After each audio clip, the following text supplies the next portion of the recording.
Record. All right. It's not Friday night, take two. It's not Friday night, take two, but once again, it still feels like Friday night. So I was just thinking about this as we were restarting. You know, this is an odd time. It's like in Vegas, it's 2:10 on a Tuesday. Yeah. So for all of you that, you know, have Facebook going on the side while you're working, you can take the next 45 minutes and you don't have to work. I give you permission. Right. To listen to us instead. Got to pay attention to the important stuff. Yeah. So John, once again, we're out of state in the same state together. Yeah. We're in St. George. Well, we're both in Hurricane. Yeah. Hurricane. And it's called Hurricane for a reason. Man, it has been windy. It has. Unpredictable wind too. And but the nice thing, at least this morning, was calm. But you know, I just got back from a ride and we were off air talking about it. It's like, man, it was wind every direction. Yeah. And you know, it's actually okay because I was, you know, doing a pre-race ride and it's supposed to be like that on race day. So that's it. It is what it is. Just got to be ready for it. And that is the bike handling skill part that you got to be comfortable riding in different conditions. So good to be out and doing that. I swam yesterday and I think, and you did as well. It was super windy and, you know, there were white caps and it was pretty choppy. But it was the afternoon. I think in the morning, it's going to be beautiful. Yeah. The morning's supposed to be gorgeous. You know, if you can swim in some of the roughest conditions, then you're going to be comfortable in the smoothest conditions. Yeah.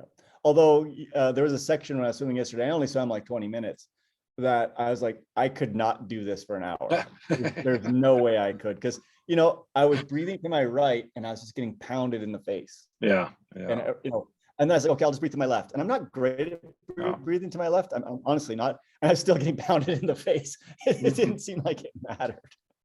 No, that's right. Into a dead headwind when the waves are coming like this, it doesn't really make a difference, you know? No, that's right. And what's funny about swimming is that it's not like biking uphill into the waves and then turning around and going downhill and coasting. You still got to work even when you're coming with the waves. It's not like it's easier, but it's not like going downhill. So yeah, you're not coasting. A wavy swim, that will just end up being a long swim with a long time as well. So yeah, well, fortunately, the forecast isn't for that. So actually, let's talk a little bit about the wind since we're going down this path for a little bit. I've brought two different front wheels, you know, different depth front wheels. I have an 80 millimeter and a 40. Okay. And, you know, today I rode the 40 just because I want to just, you know, I've ridden both a ton, but I'm still kind of going back and forth. Over the front wheel choice. Oh, really? Yeah. I don't know if that was a consideration for you. I don't know if you have two different front wheels or not. I only brought the one front wheel and mine's an 80 as well. And I think the toughest part will be coming down from gunlock. Yep. And that's where you can pick up some forward speed, but also be hit with a side wind because the wind would be coming out of the southwest. So it would be hitting you at an angle. Yeah, that's exactly what I'm thinking. And I'm like, man, you know, is the amount I'm going to gain on the, you know, the 80 mil going to be worth it? The other difference is, see, this is where all this calculation comes in and all these talks that we've had. My 40 mil is not as wide. The rim width is not as wide and neither is the brake track. My 80 mil is got quite a bit wider. So then the rolling resistance plays a difference too, right? So on that wider wheel, for 112 miles, I'd rather have a lower rolling resistance. Yeah. And the wider is going to be a little bit more comfortable ride too. It's a more comfortable ride. I ride it a little bit less pressure. And so it's like, you know, if I honestly had two wide wheels, I'd go with a shallower depth. But it's gonna be it's weird though, you know, when you start really thinking about that and calculating those things out, trying to figure out which one is ultimately best. Did you run your best bike splits on the two different wheels? I didn't because I don't think I can go with different rolling resistance. You know what I mean? Yeah. I can put in different CDAs, but I can't put in different CRRs. Right. And the funny thing about the CDAs, it's not the CDA from head on, it's the CDA that you're going to be getting from the side. So yeah. I've ran them against each other before, just based off of it, and there's very little difference. Yeah, right. I really think the difference for me is the rolling resistance and just being a little bit more comfortable. So yeah, and comfortable not only on the road but also coming down the hill. Exactly. Where you feel like you have that control, because there's nothing worse than coming down at a high speed and getting hit by crosswind and feeling like you're going to lose that front wheel. That's scary. But I rode the deep front wheel at the Ironman World Championships, the 70.3 World Championships, and I was fine. So if I could ride it in that, I can ride it in. That's true. That is true. Although there were some scary sections for sure. Yeah, that storm that came through was pretty intense. I don't think we're going to get anything like that Saturday. I mean, it does look like the wind is coming down from earlier in the week. We were looking at it and it was looking pretty bad, but I think it's looking bad, but reasonable. Yeah, it's better for sure. I think when we get up to Vail, it's going to be it'll be windy up there for sure. Yeah. Well, and you know, I love this talk about the bike, because the bike's a big part of the course tomorrow. And we went down and we did that all world athlete breakfast this morning, which neither of us typically do, but we both did it. And it was fantastic. That panel of Mark Allen, Dave Scott, Julie Moss, and Ben Hoffman, they had some wonderful tips and points that we've talked about before, but really just good to articulate them and think about them going into the race. Yeah, that was, I wasn't expecting a whole lot from the breakfast. And like you, I don't know, I don't normally go to those things. That was actually the first time I ever went to one. And it was really good. And, the thing that I found interesting about the 4 panelists, they come from 4 different kind of backgrounds, and they all had 4 different pieces that I kind of took away. And I thought it was really good. So I know you took good notes. I was inspired. I was really, because this race is going to be a challenge for me. I don't have the fitness that I would like to have going into an Ironman, and so really my goal is truly to finish, and so adjusting the mindset to that is just takes a little bit. But it was really good to hear them talk about being purposeful. And even, the 4 of them, all the high level top, elite athletes, they still talked about some of the same things that even I will be struggling with, as, middle or back of the pack, or even on Saturday. So it was neat to identify with many of the things that they were talking about. Yeah, the same kind of fears, the same negative self-talk, which we talked about a couple of weeks ago. You'd assume when you've won 5 Ironman World Championships and are going at your 6th that you wouldn't be talking crap to yourself. Yeah. Right. And talking down to yourself and having negative self-talk. You think you just have this aura about you that everything is positive, but they're human, right? And it's no different. And just maybe they'll, at that point maybe a little bit more experience. But if you're not, I don't know. I think, I'm like you. I got a lot out of that, and it was very, very surreal almost. Yeah. And Chris just posted comments of Mark Allen was similar at the multi-gen. Yeah, Mark does come through Vegas frequently now, and we were able to sit at the same table with him at breakfast and chat with him some more. And so it was really neat to hear him talk specifically about the challenges he would have during an Ironman race, and that negative talk that you're mentioning now, and what he did to get over it. And frankly, we all have that. We all hit that dark spot in a long race, and it's just neat to hear some of the strategies that even the top athletes are using.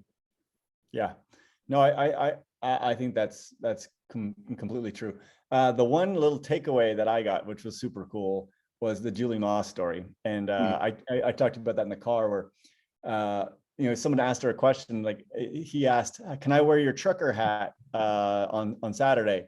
And for those of you that don't remember, she had a pretty iconic trucker hat in the very famous crawling finish of her race. And she said, no, because it's in the Smithsonian. That's and amazing. Then I was like, wow, think about it. A piece of triathlon history is in the Smithsonian. Like, that's pretty dang cool. Now Yeah. she finished it up by saying, next question was, well, will you sign my trucker hat? And she said, absolutely. But that was pretty cool to me, like to find out that piece of trivia that I didn't know.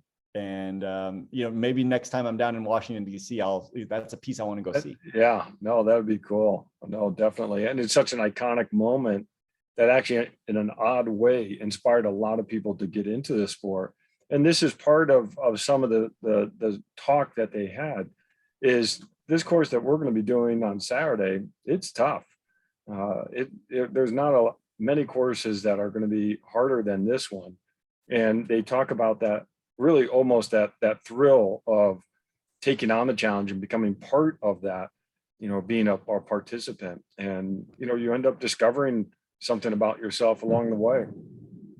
Yep. And every one of them, it was interesting, had respect for this course. And I know, I think only Ben Hoffman is actually racing out of the four of them, but all of them were like very respectful of how difficult this course is. Mm-hmm. And the nice thing too is I think they're all respectful of the fact that, this is not Kona, but this is a world championship caliber course.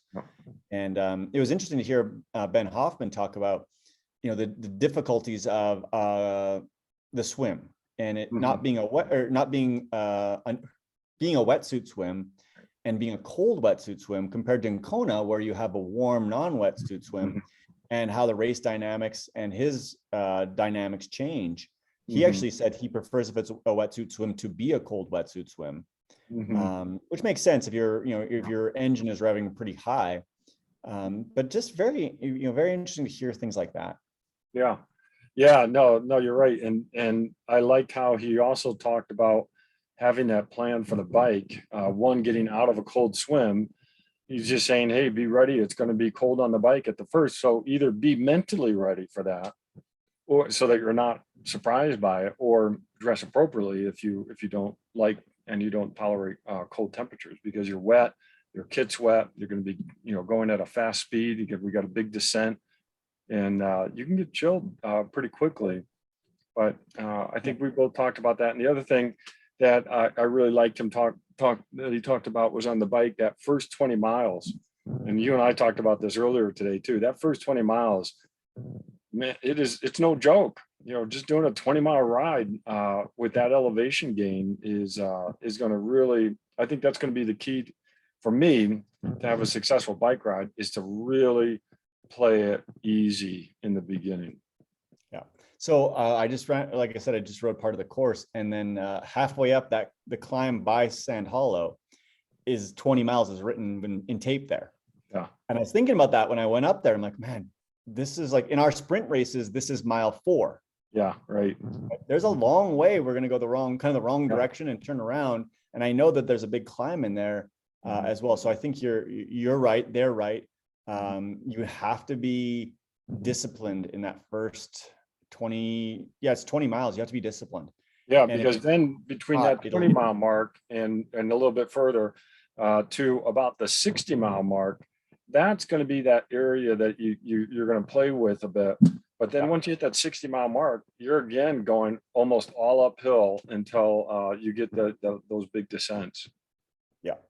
Yeah. So no, I actually think this is such a good challenge. I too am not fully prepared. I've had a really rough last 6 weeks. I've been dealing with shingles the last 6 weeks and sickness, and it's been really rough. And so, I've been playing the mental game of like, oh, what can I do to survive, right? And what can I do to get through this bike course, and how to be even smarter than I probably would have been before, right? Looking at the numbers that I was thinking I was going to put up at Ironman California last fall, and looking at that compared to what I'm looking at this time, and it's like 20 watts, 30 watts less. And can I be mentally tough enough to do that? Like to go slower, because I know where my fitness is. And we talked about this when we were talking about athletes struggling in the heat, and being mentally tough enough to actually slow down to preserve, because it is a long day. That is not easy to do. And you have to know, and you have to be honest with yourself about where your fitness is. Yeah. no. And John, we've talked about this yesterday. You've had a long time to kind of process where your fitness is and know that you're not fully prepared. And I'm in the same, same boat. And I think there are many others that I've talked to that are kind of, not just this Ironman, but a lot of Ironmans, the build doesn't go perfect. And I think it takes a lot of maturity to step back and be like, okay, where am I really? What can I really do? Like, what kind of wattage can I really do? What kind of run pace or walk run plan can I really do to actually have a successful day? And maybe not the time you wanted, when you originally signed up for the race. We all have these cut time, go, oh, I'm signing up for this race, I'm going to do this time, but where you're actually at. Yeah. And I think that a lot of people end up not finishing races because they're not honest with themselves. Well, and that was what was inspiring about Julie Moss's story this morning. She spoke specifically to that she went into a race wanting to win her age group at that point. This is, well after It was in her 50s. Yeah, it was in her 50s. So well after the iconic Ironman Kona. And she could not adjust during the race, she could not adjust her mindset to anything other than getting on top of the podium. And she ended up DNFing. And she, later, reassessed and thought about it and talked about this, is that she didn't pivot her goals. And because she was so singular focused on the end of the race, she wasn't able to do the things during the race to be able to have a successful end of the race, whatever that success ended up meaning at that point, even getting to the top of the podium.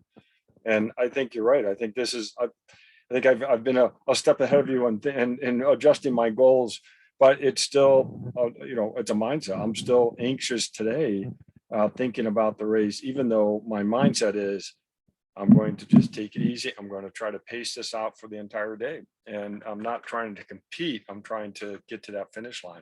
But still, that leaves a bit of anxiety, because if we're going to be underfit, why aren't we underfit for a race like Florida or something where I know not the one time in our lives where the World Championship is going to be 2 hours from our houses. Yeah. And one of the toughest courses. So yeah. Well, I see what you're saying. Yeah, why not Ironman Florida where it's dead flat? And yeah, like if I was thinking about the other day too. It's like I had such good fitness going into California for a course that didn't need fit, like that level of fitness. It was so flat. Yeah. And then this course where you really need it, I don't have it. And nothing against Florida or California, though Ironman's hard no matter what, but it's a different type of hard and a different type of preparation, different type of plan that you have going into a race, where you don't have the different elevation gains throughout the course. You've got to adjust and have a plan for that.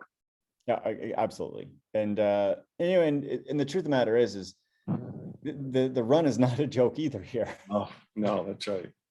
So no, it's the course itself is going to dictate a lot of the day, and you add in the temperature and the weather, and we're looking at a high of 89 at what I saw this morning. And that's another thing. It's like I've done zero heat work. No, no, Vegas, it's been some strange weather. And even indoor, like I just haven't felt well. Like I could barely get on my bike for weeks. And the last thing I wanted to do when I could get on for 40 minutes, because I was just so fatigued, was put it in the small room with the heater on and crush myself. I couldn't do it. Well, and this is what, and Mark spoke about this a little bit, and I liked what he was talking about is, yes, we've done some racing over this last year, and that we're slowly getting back into this sort of groove of racing, but still, this is the first big race in a couple of years. And it's almost as if we need to rediscover what it's like to be anxious before a big race like this. Even though we've got lots of experience in doing different races, we still need to rediscover that and rediscover how we were able to be successful, even when we didn't have great fitness or we weren't having a great race, how we could still be successful that day. So I think that's what Saturday is going to bring is we're really going to have to tap into some of that mindset that we really haven't applied consistently over the last couple of years. It's actually, to me, it's kind of interesting because I actually don't feel nearly as anxious as I normally feel. That's good. And maybe it's because the expectations I have are so low that, it's kind of freeing, to be honest with you. It's,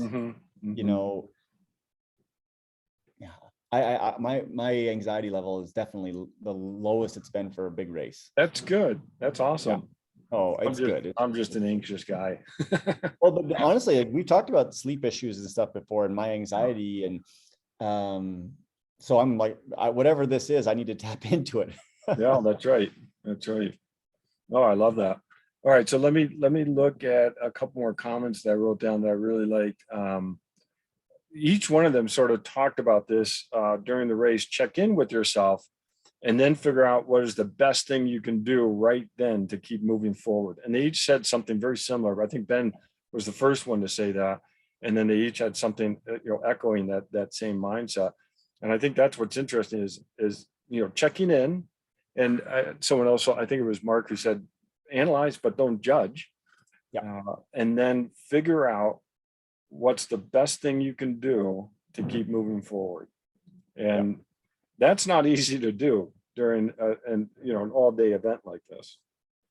No, because they all kind of talked about the potential for things going wrong, and so yes, analyze it, like you said, but don't judge, because judging it is something that happened. You're judging something that happened in the past. It's not going to affect how you're going to continue on in the day, and it's not going to make it better.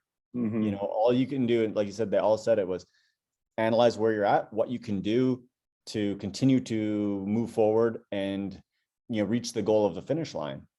And that's a difficult it's a difficult thing to do, because we're all hard on ourselves. We make a mistake, we drop our nutrition, our chain drops, something happens, and then you spend the next 10 minutes dwelling on it, instead of thinking about, okay, what can I do to continue to move forward? And I think that that's going to be a good thing in my mindset is to try and have, I've heard the term race amnesia. Oh, yeah. Right.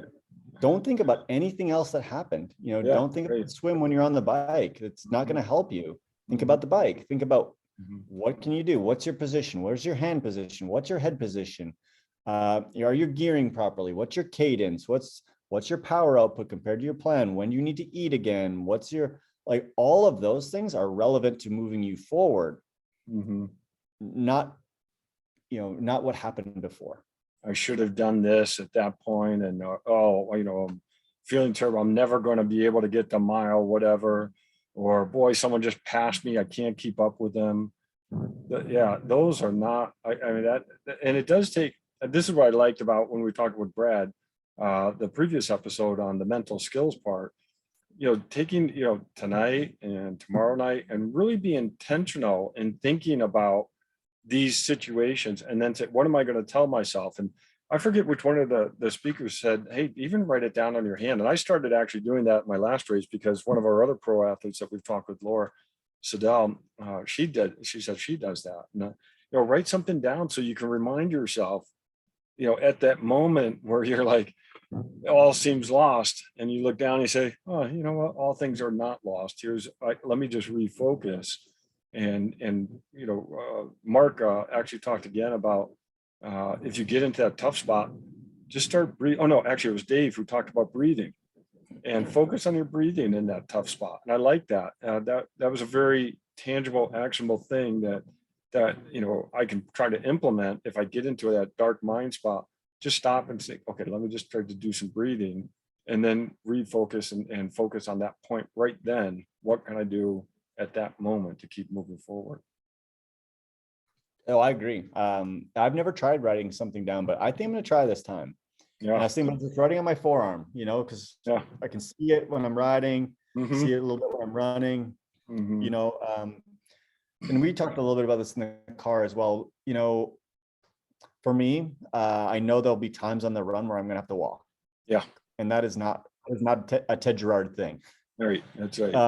I've told myself, when I decide to walk, I'm going to smile, and I'm not going to be negative to myself. I'm not going to be like, why are you walking? Like, I'm going to be strategic about when I'm walking, because I'm not in marathon shape right now. And I know I need to spend some time walking, and I'm not going to beat myself up about it. I'm not going to allow myself to get into that negative self-talk, because because, you know, I'm a good person and I'm doing good things and I'm doing the best I can do on the day.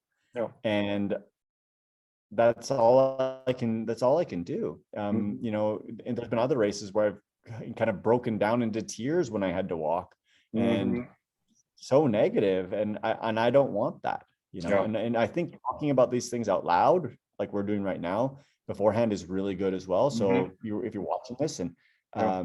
you have somebody that you can talk to ahead of time Oh. about these things, I think it's a good thing to put it out there. Oh, I agree. And you know, I liked again a tangible thing that the panel gave us. Julie Moss spoke to that, and she said, you know what? When I've had to walk, what I did intentionally, she did, is to go into the aid station and thank a volunteer specifically, and not just a, you know, I took that as not to, hey, thanks, you know, a real, you know, a genuine thank you to a volunteer, and also to encourage your fellow competitors. And she felt that sort of brought her focus back in to what she was doing, and you know, having that gratitude for being able to continue to move forward. And so I like that. I like that strategy is to start reaching out to the volunteers, the other competitors, and even spectators, and engage them in a way that you actually draw energy back from. So in my only other Ironman, this kind of happened to me that I think it was at mile 18 or 19, or maybe even further than that. I was walking, and I was walking with someone else, and we started talking. And that time was way better. Yeah, So it wasn't dwelling. I was, you know, suffer together. it was some lady. I mean, I don't know her name or anything, and I don't even remember where she's from. So, oh, where are you from? Like, you know, blah blah blah blah blah. Like, just nothing important, but it helped me mentally rather than like me dwelling on the fact I'm somebody do together. Hmm. And there's a thing about struggling that I wish I could remember off the top of my head, but um, you know, it's better to struggle with somebody else than struggle alone, Yeah, something like that. suffer together. Yeah. Suffer together, you share the burden together. You know, and I like this, and again, I think, you know, here you're looking at having to walk the marathon. Frankly, of all the Ironmans I've done, there's probably only one or two that I've run the majority of it. So I've had to walk different sections, and I plan to walk, you know, during the marathon already.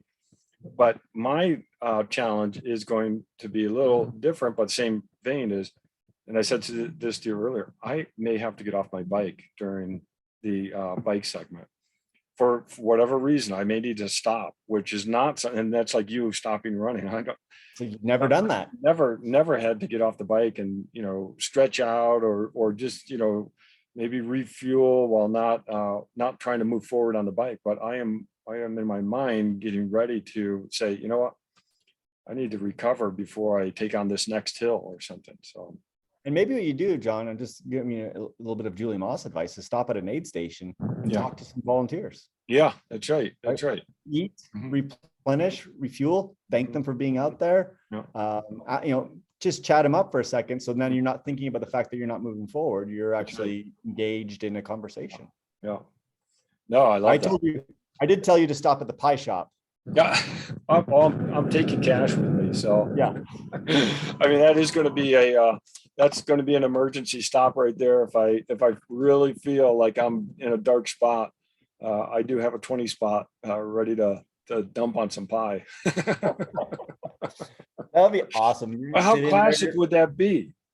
Well, if I really hope you have your phone with you and you can Instagram as you're eating your pie during the Ironman. Honestly, that would be some Yeah, of the best ever. that would be classic. All right, so let me keep looking at my notes here. Think of volunteer. I like this a lot because again, it shows this intentional planning that they spoke of. Is this course will make you use every tool in your toolbox, and not only your mental skill toolbox, but your fitness toolbox, your bike handling toolbox, your swim skill toolbox. I mean, I think that comment is spot on because every part of this course is going to be a challenge. Yep. Yeah, no, for sure. Like right from the gun, you know, Water I don't temperature, know. cold. Yeah, I don't know about you, but when I put my head in yesterday, I got slurpy head. Yeah, You know, yeah, because my face was under frozen. 60. Yeah, yeah. It was 59 degrees yesterday. It may have been colder when we swam too, because it got churned Yeah, up because that wind yeah. was so strong. Mhm. And my face was frozen. Mhm. And that's not a good feeling, right? But No. so what I'm getting at is the stress, and they were talking about the nervous system stuff too, but that sympathetic nervous system, as soon as you get that feeling of panic when your face gets frozen, that starts the process for the day, Yeah, right? that's right. So for me, I'm going to take it a little bit easier in the beginning of the swim. When that happens, I'm just going to think nice and smooth. I'm not panicking. Yep. I know it's going to happen. I Mhm. know I'm going to, my face is going to get really cold. Mhm. My hands are going to get cold, and Yep. my feet are going to get cold, and I know it, and I'm ready for it. Yep. And well, that's one of the reasons I think that, especially in the cold water, having some practice swims in cold water really close to the race, because you forget that feeling. Yeah, right. So I'm super glad I went for that swim yesterday, even though it was just 20 minutes. It probably mentally will help me on the day. Yeah.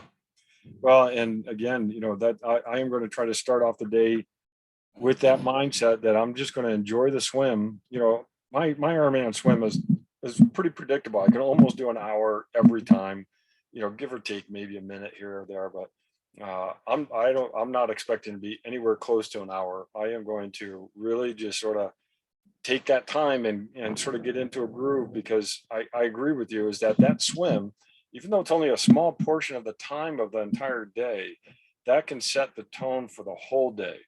And if you get behind on the swim, this course will not, it will not, there's no ease here. It will not be forgiving at all. It will take no prisoners if you're starting that bike ride and you're already taxed out, whether it's from the cold water or just over swimming.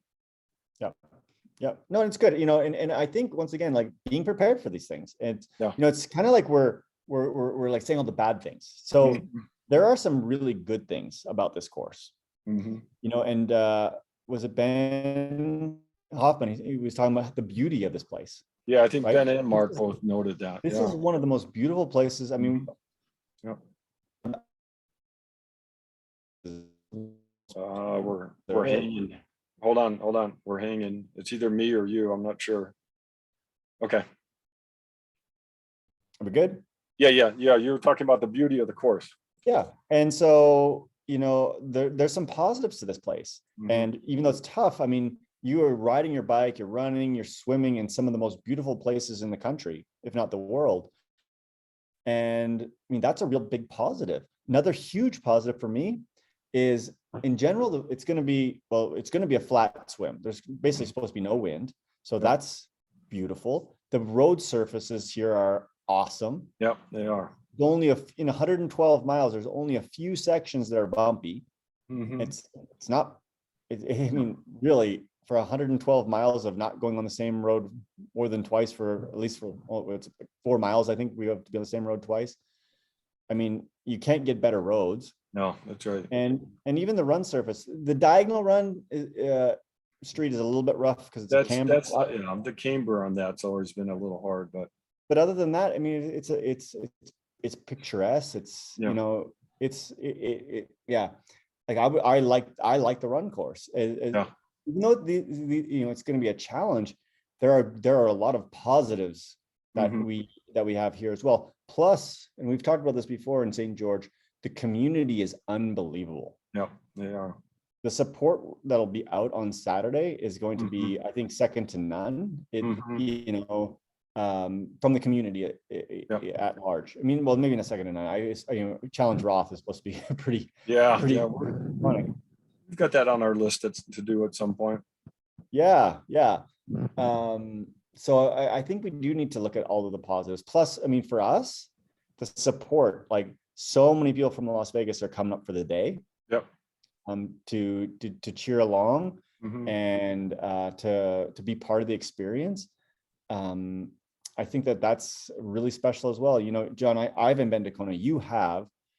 You don't have that community of people from Vegas, or even people in the race from Vegas. When you did it, how many people were from Las Vegas at the racing that day? Oh, it was just family came. That was, really, really it. And I think I knew a couple other people but no, it was family.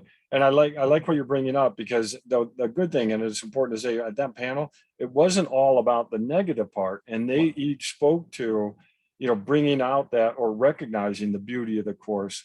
In fact, I wrote down, you're part of the toughness of the race course. Draw in the beauty of the land around you. And that was Mark. I always think of him as the Zen type of guy, taking in that beauty, and then using that to help you move forward. But the other thing that Dave Scott talked about was, he gave us a little exercise that, think about your worst Ironman, and then characterize some of those tough spots. And then he said, think about your best Ironman. And now what you can do is start drawing on the things that went right. And actually, on the worst Ironman, he also told us, okay, think about a spot that went well. And he was trying to draw the parallel that your best Ironman and your worst Ironman still had some really good things that you accomplished. And if you focus on those good things, that again is going to carry you through and to enjoy the day. And I agree with you. This course is just unbelievable. It's I love riding my bike around here. I love running here. Like, no, I come up here to train because it's such a great place. the sunrise is going to be fantastic. Yeah, it's there's a lot of really, really good things. And yeah, so let's not dwell on it. It's going to be a tough course, but there's a lot of good to this course. Well, I think we got another meeting coming up. Yep. So this is gonna be a short one. To everybody that's coming up, make sure you give John and I a cheer along the way. Yeah. Our other 30 local athletes that are doing this, it's pretty amazing. It's going to be fun. Really, we'll probably see most of the people on the run segment, and that'll be fun to see how many people we recognize and cheer on each other. Yeah. Oh, for sure. I think there's some sections on the bike where I think there'll be a lot of people too. I think people will be moving around. I mean, it's a long day, so people got to kind of move around. And the nice thing about the way the bike is, I mean, if you're strategic, you could see people 2 or 3 times quite easily. Mm-hmm. Oh, as a spectator? As a spectator. Yeah. I've been trying to help out because my parents are coming up and my wife is here, and want to make sure that they're in the kind of optimal position, which is nice. And spectating is no joke. It's a long day. You got to plan that out just as much. So it is a long day, and the tendency is to stay there and try to watch all the action, but you've got to take some breaks as well. Otherwise, you're doing just as much work as the athletes at times. So,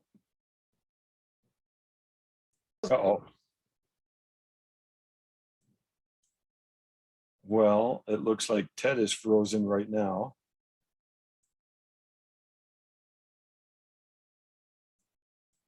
All right. Well, I think we're just ending anyhow, so we'll sign off. We're looking forward to Saturday and looking forward to sharing all the stories of everyone else who's done it, and even the stories of the spectators and what they've seen, and we can all learn from that. So thanks everybody. Have a good race or a good weekend.